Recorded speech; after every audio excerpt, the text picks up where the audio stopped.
The contents of this podcast is for informational purposes only and should not be considered as medical advice. If you have a specific health concern or condition, please consult a qualified healthcare professional. For more details, check out herguru.uk/disclaimers. Ever wondered how your inner dialogue shapes your reality? Or maybe you're curious to learn a secret that the most successful people know. Or maybe you're even feeling stuck in your journey towards recovery and just want to know a fun, effective way to break free. Well, this episode's for you. Hello everyone and welcome to ABGW. Amazing, brilliant, gorgeous, wonderful trauma recovery redefined from struggle to strength. And we're here today for a Rapid Rockets exercise. Yes, Rapid Rockets are extra episodes so that I can answer a few questions, so that you can start banging it out, actionable steps towards working smarter and definitely not harder. As I've said before, some of these questions come from messages I've had from your social interactions with us on Facebook and Instagram.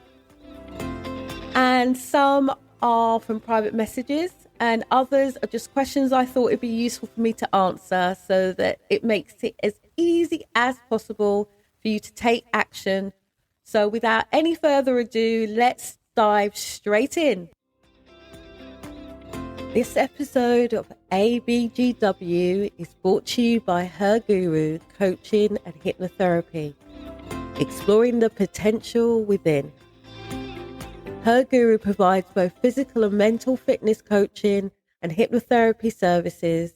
You can find out more details by visiting herguru.uk.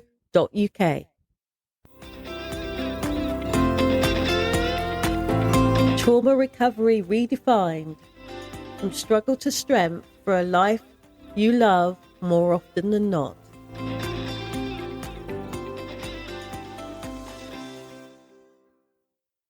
What exactly are affirmations? Affirmations are positive, empowering statements, basically used to overcome negative thoughts. And they're particularly beneficial for any kind of trauma recovery. So the way I think about it is affirmations are gentle but powerful tools, a bit like martial arts, Tai Chi. Tai Chi is such a beautiful thing when you watch it, but it's also very powerful when it needs to be. And it's the same with affirmations. They're tools for healing and reprogramming our subconscious, especially after trauma. And the thing is, these short, positive statements that when repeated and repeated can gradually reshape your thoughts and your beliefs. And they act like a beautiful, soothing balm that help heal the wounds in your subconscious mind. And for someone who's experienced trauma, for me, affirmations are like having that nurturing voice, countering the often harsh and negative internal dialogue that a lot of us tend to have. Do you remember in the film Eat, Pray, Love? There's an amazing scene where Elizabeth, who's played by Julia Roberts, affirms her quest for self-discovery and healing during her travels. It's so beautiful because it captures the essence of using affirmations to seek inner peace and overcome past trauma. One of the most amazing ways that I think that you can use affirmations is you can do one of the things that I've done and I've encouraged some of my clients to do is to create an affirmation jar.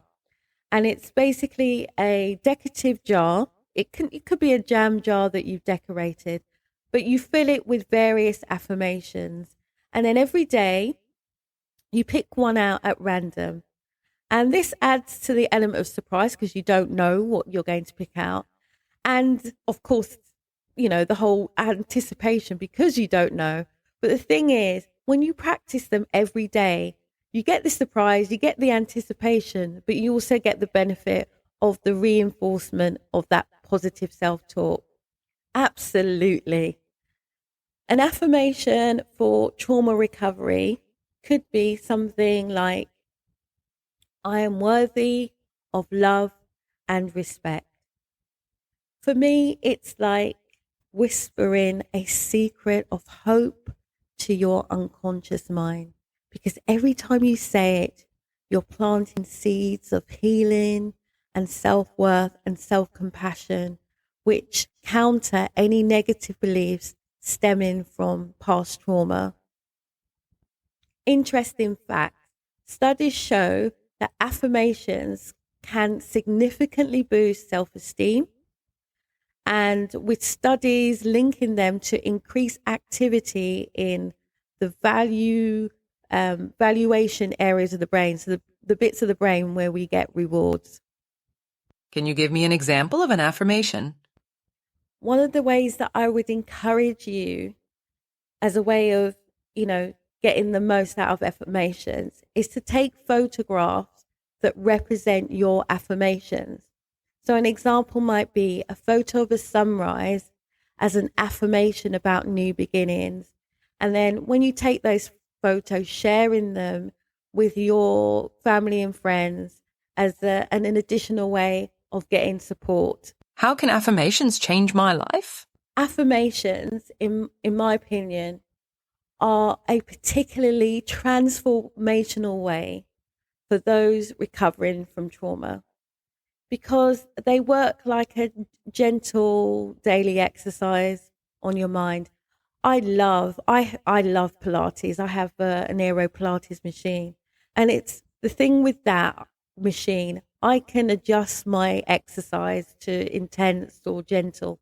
But the thing with affirmations, you get gentle exercise for your mind every single day as you gradually build up your strength and your resilience. And like the physical therapy that you get from Pilates, it helps mend anything that's broken. And affirmations help heal those emotional wounds. So over time, these positive, amazing, present tense statements can lead to profound shifts in how you view yourself and view the world. And for me, that's about cool, because it's like fostering a more positive and hopeful outcome so that you allow yourself to have more of the life that you love. One of the favorite things that I love about affirmations is that they're everywhere. Okay. We just don't even realize it. Muhammad Ali, renowned for his boxing, was almost famous for his affirmations. Do you remember that one? I am the greatest. To me, that just exemplifies the power of positive self-talk in achieving success. What's the best time to use affirmations? If you're thinking about trauma recovery, for me, using affirmations is best during moments of calm. So that's like first thing in the morning or early in the morning when you first get up.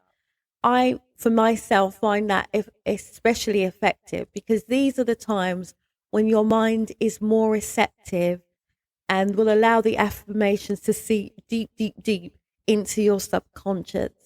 It's a bit like quietly slipping a message of hope into your mind when your mind is most ready to listen. Here's a fun fact for you. The ancients practiced yoga and meditation, often incorporated affirmations or mantras into these transformational moments to enhance their mental and physical well-being. How mad is that? My conscious mind keeps interfering. What should I do? It's quite normal for your conscious mind to resist, especially if you've experienced any kind of trauma. But the thing is, your conscious mind is used to old patterns in order to protect itself. And all we're doing with positive affirmations stated in the present tense is we're allowing your mind to get used to new patterns, new ways of thinking. So it's really important that you remember to be gentle with yourself, because it's okay to let these positive affirmations in. And with time and consistency, your subconscious will start to accept these new, healthier ways of thinking and believing. A bit like when when I start my allotment, and throw down the new seeds after the harsh winter. Amazing, brilliant, gorgeous, wonderful. Helping women just like you who are unhappy, perhaps even with your supposedly quote unquote good life. This is a mum and daughter duo, not pulling any punches, as we explore trauma recovery and ideas for building resilience. So you work smarter and definitely not harder to create a transformational life, a life you love more often than not.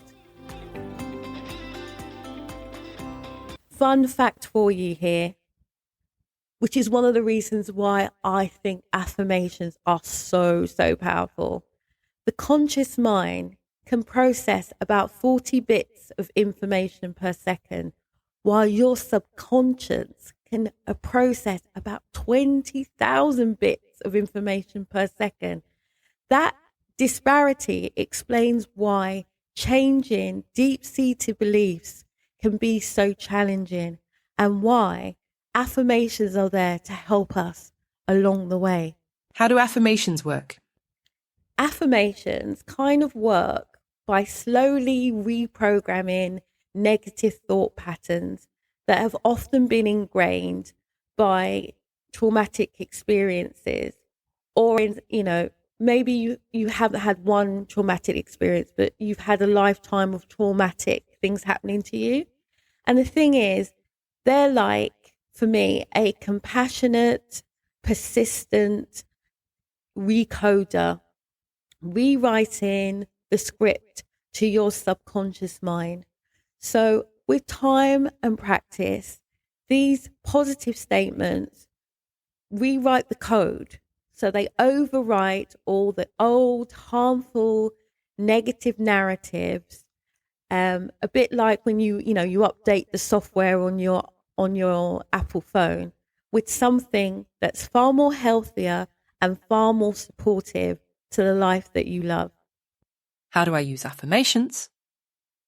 Do you remember in the film The Pursuit of Happiness, Chris, who's played by Will Smith, consistently affirms his and his son's potential for a better life despite all the hardships that he's going through. And there's like a really cool moment when he tells his son, I think it goes something like this: don't ever let someone else tell you you can't do something. I think it goes like that. It's the scene where, it captures those affirmations. And the thing is, it can help drive you towards achieving your goals, even in adversity. Don't let someone tell you you can't do something. Well, one of the best ways I think to get started is by identifying the areas in your life most affected by trauma, like maybe self-esteem, or maybe there might be trust issues. Then create affirmations that directly address those issues. Repeat them daily. So, like I said, ideally set a time that you do them every single day, and rinse and repeat them daily. Because like I said, it's a bit like nurturing, my allotment garden. Initially, you might not see any of the growth, but with regular care, you'll start to notice a flourishing, and that flourishing change happening over time.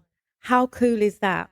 I don't know if you've ever noticed, but famous athletes often use personalized affirmations to enhance their performance just before they're about to do their event. So they might be on the start of the 100 meters, and you can see them visibly talking to themselves, telling themselves their personalized positive affirmations, so they get the most out of their performance.